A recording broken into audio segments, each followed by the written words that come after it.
Ow. Alright guys, for today's video, if you've seen anything on my channel before, you know that my channel is all about working on your own vehicles and saving yourselves money. I grew up working on cars, working on small engines, all this stuff for how long, and it's always been a passion of mine, and I am 100% of the correct, proper belief here that it is always cheaper to keep a car running that is already paid off than it would ever be to buy a new vehicle. Okay. So my whole thing is about you guys being able to work on your own vehicles and save yourself money. And I demonstrate that on the cars that I own. Obviously I can't demonstrate on all the cars out there just because I don't have access to it. And I'm not a mechanic at a shop where I can just film other people's videos nonstop. But either way, a lot of stuff I share is pertinent to across all automotive together, just like the little specifics could be slightly different. But with that being said, we are at a very big crossroads here in the car community and the ownership community flat out, just like owning anything, not just cars. There's been a massive battle against ownership of everything, be it houses, cars, appliances, whatever, in our lives, because the powers that be and the greedy people that want all the money for everything don't want you owning anything. They want you to be a slave to the system, to where even if you do own something, you cannot have the ability to fix it yourself or the knowledge to do it because it's so overly complicated, and they want you to be in some sort of like payment plan, maintenance plan, and all that stuff, to just be on hold, on call, to have everyone, if you need something fixed, you got to pay someone to come out and then pay their rate to have it done and all this stuff. Okay. So we are now at the place in the car industry to where the executives from Ford and GM, as well as Roger Penske, which I don't know why he would be doing this because he's a race car driver, but it's not like I followed any of his stuff to know why he'd be leaning to this, but they recently went to the White House to have a meeting with Trump and told them that they want to eliminate everyone's right to repair their own vehicles. Okay. They want here, this is the USA Today, and it's also reported in many different places. So by all means, go ahead and look it up yourself, but I'm just going to read through this really quick and just talk about it. Trump was about to talk about some coal fire plants, and he brought up that the executives from Ford and GM came in and talked to him, and they want a bill that prohibits people from fixing their cars. It does not say exactly what that legislation is, but there are several different forms of legislation currently going through the various levels of government in federally pertaining to this. Some with different sorts of languages, all of them. I'm not going to get into the weeds on all that. That's something you would have to go look up or whatever.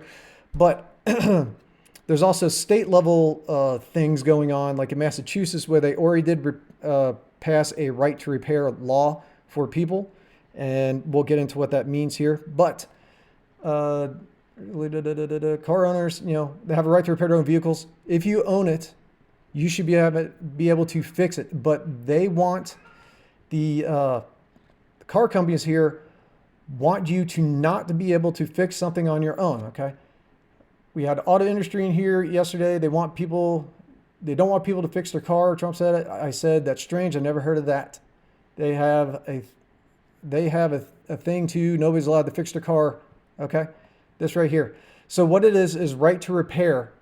And right to repair means that, like, you own this, you should have the ability to access all the data and stuff in your car to find out what is wrong with it, fix it on your own, or take it to an independent shop to have them fix it for you. Because independent shops, whether people want to believe it or not, usually are always cheaper than going to the dealership.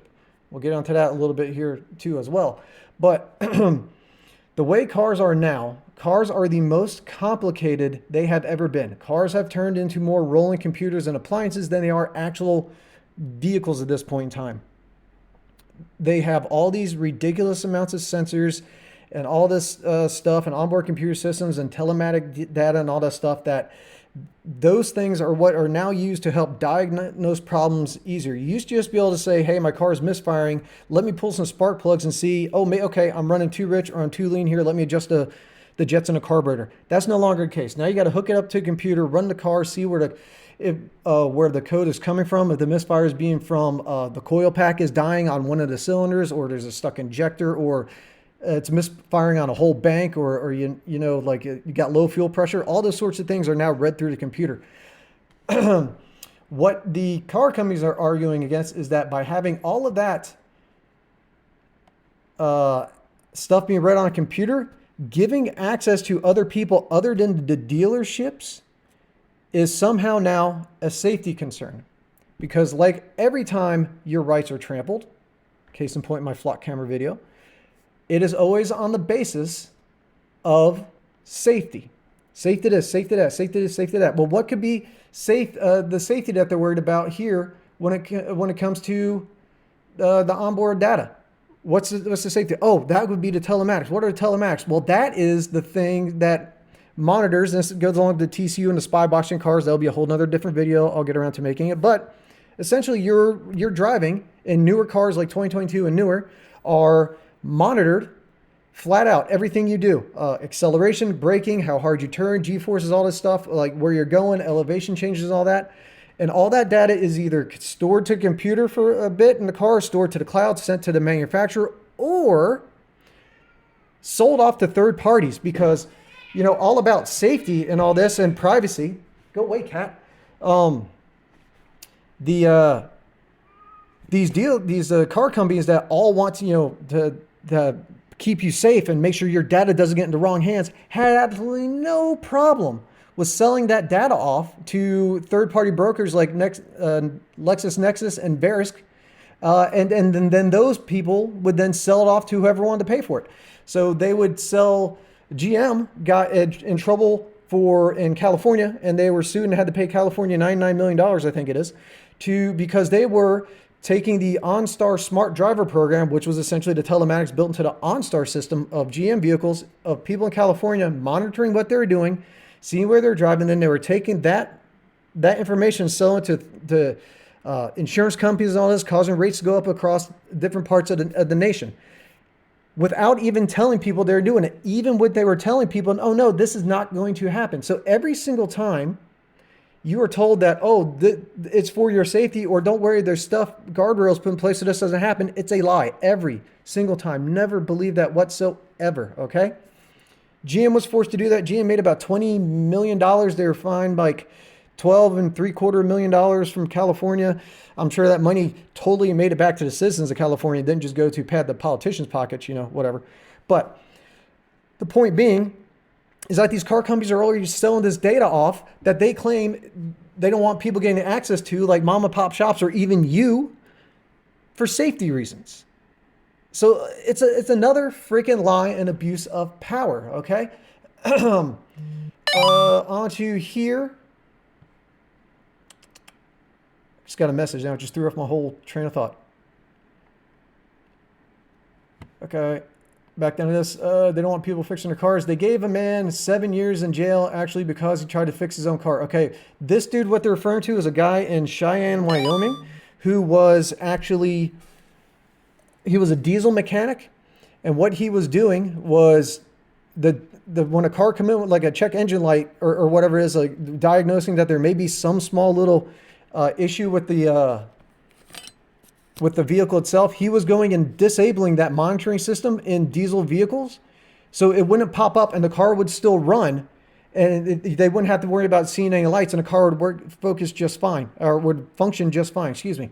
So this goes back to a video I made a few weeks ago about how in North Carolina we have a chance of getting rid of the state inspections or the emissions inspections, and like I was explaining in that video, it's not hooked up to a sniffer. What it is a computer is hooked up to the onboard computer in the car, and it just checks to see if the computer in the car is reading things off the sensors that are based on the correct parameters that the computer thinks it should be reading. Not that the car is running incorrectly, not that the car is not functioning, not that the car is polluting any more than it is or not, just for the fact that that computer is checking to see if it likes what the sensors are telling itself. If it doesn't, you failed inspection. If it throws up code, you can spend thousands upon thousands of dollars to go try and track something down to fix an issue, which could be as simple as an evap code for the gas cap not being on tight enough. And you could go spend a minimum of $250 at a dealer just to replace a $4 gasket O-ring on a gas cap. So what that guy was doing in Wyoming was disabling that function so people could just drive their vehicles and save the money while they're actually working, because they were like smaller diesel things, not like semis, but like smaller diesel trucks and delivery vans and stuff like that. That's what he was doing, and he got sentenced for that, which isn't even a law. It's against some EPA statute. That was his argument. Trump pardoned him, but that's what that's referring to. But this is a gigantic attack on ownership and right to repair in general, and this is not the first time it's been happening. The people that have been buying John Deere tractors have been dealing with this for years. John Deere they would sell people, $250,000, $500,000, $1 million pieces of agricultural equipment, combines, and whatever giant things. And anytime there was an issue that was happening with them, John Deere said, hey, guess what? You're locked out of your thing because our tractors now are also giant rolling computers. Okay? So in order for your shit to get fixed, you can't do anything on your own. You're going to have to wait for us to send out one of our technicians. You're going to pay us to do that. So then we'll send them out on our time to look at your stuff. And then we're going to tell you what you need to pay us to be able to fix your combine, or you're going to lose all your money. And guess what? If you're still paying off payments on this, you still got to pay your payments while you're not making any money coming in because you can't work your farm. So it is what these right to repair laws do. These anti-right to repair laws are trying to get pushed is it effectively forms a monopoly on your car, who owns it and who can work on it. So you have no say whatsoever. If you want your car to be able to be used, you have to take it to the approved dealership to pay how much money to get parts that you probably got to sit around on for forever to get it fixed. Okay. The monopolies are supposed to be illegal in this country, even though we have plenty of them. Apple's considered a monopoly. It has over 50% of the tech industry business, whatever that's called. That's a monopoly, yet it's still allowed to exist. But this is just another way to make more monopolies and to take away your ability to do anything that you want to do on your car.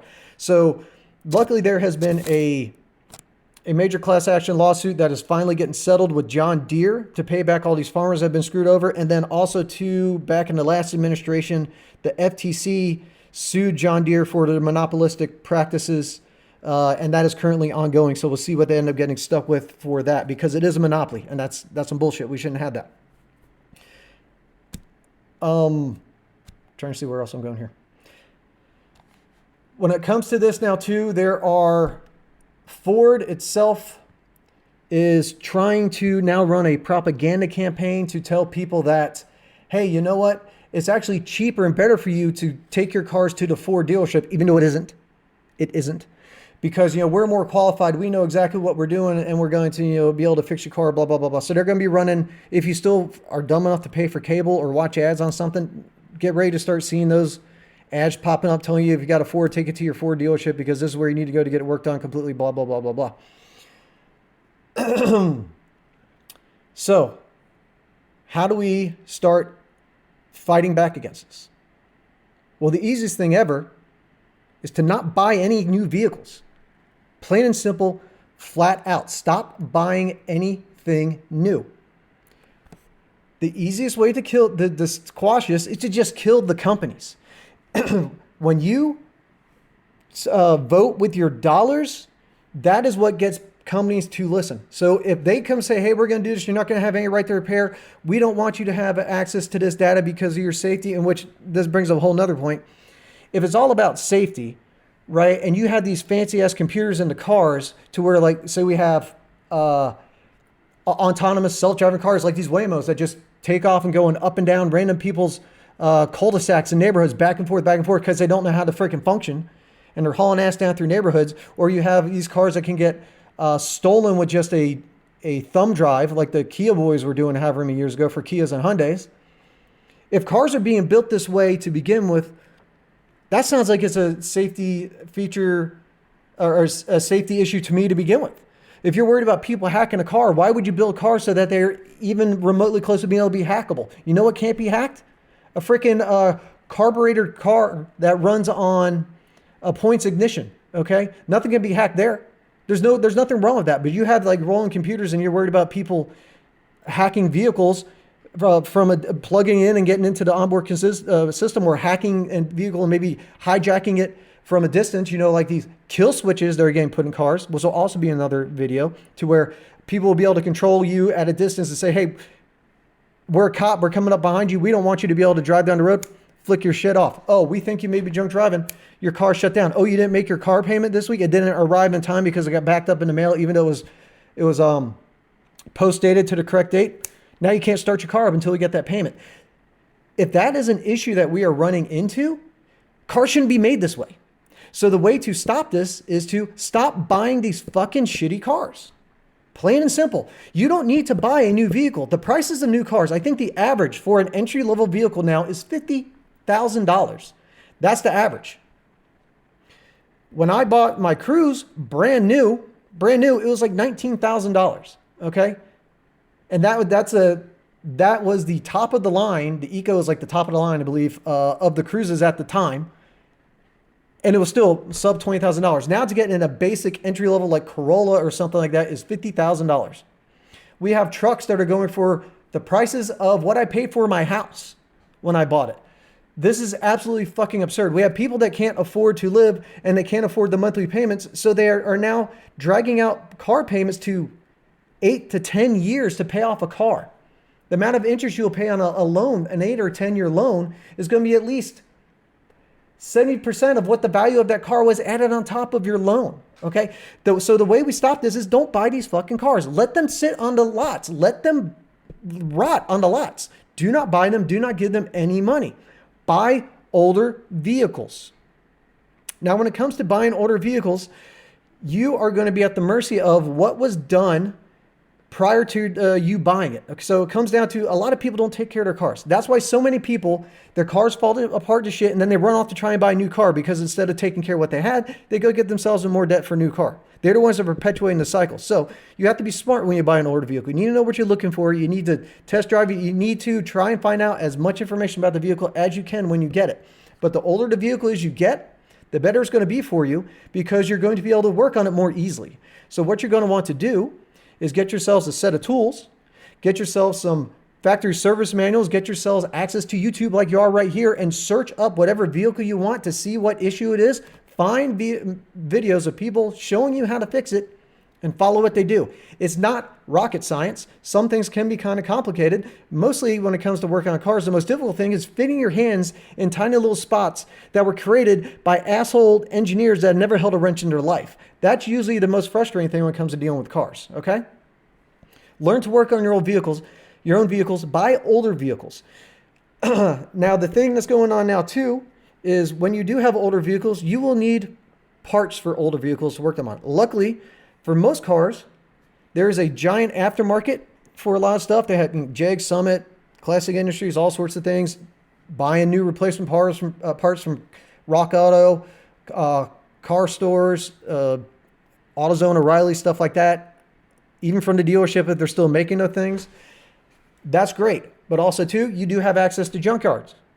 But inexplicably now, there has been at least a lot more reported junkyard fires than what you're used to normally seeing. Is that related to this tinfoil hat time?